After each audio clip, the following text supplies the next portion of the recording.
Our family shellfish business has been around since 1895, and that starts with just folks harvesting oysters and selling them at the docks like used to be done. And it grew into a very large wild oyster business headquartered out of Norfolk. And this is back in the days when oysters were so plentiful and cheap, they were like bar snacks. They were literally like the bowl of peanuts we see at the bar now. People would have oysters available to eat. So very different these days after two diseases and overharvesting depleted the natural oyster population in the Chesapeake Bay, and now populations are 1% of what they were historically. It is what I call the perfect protein. It's a healthy source of protein.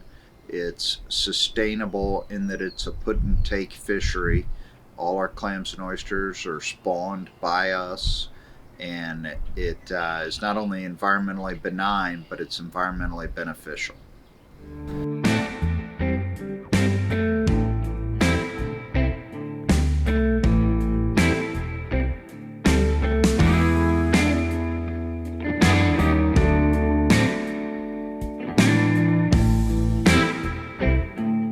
Floating gear has been a major, it's been a game changer in how we do our husbandry and how we take care of our oysters.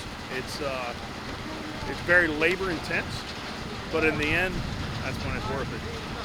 And they're in a more dynamic area. We want them to get the tough love. We want them to get beat up. We want them to be smooth. We keep our densities and all that straight in our bags so that they can go from a 6mm seed to grow out in 10 months. So we basically have about 5 months to manipulate the shape. And the tumbling process does some of that work for us. By chipping the oyster back, and oyster's typically really jagged, by running them through our tumbling process, it sizes it, but it also knocks it back. It creates more of a smoother edge on it. And if you knock it back from growing round, it'll continue to grow deep. And that nice deep cut is what we're looking for.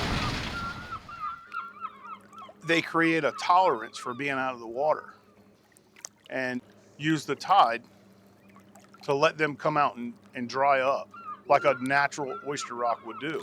That also helps us with our shelf life being longer.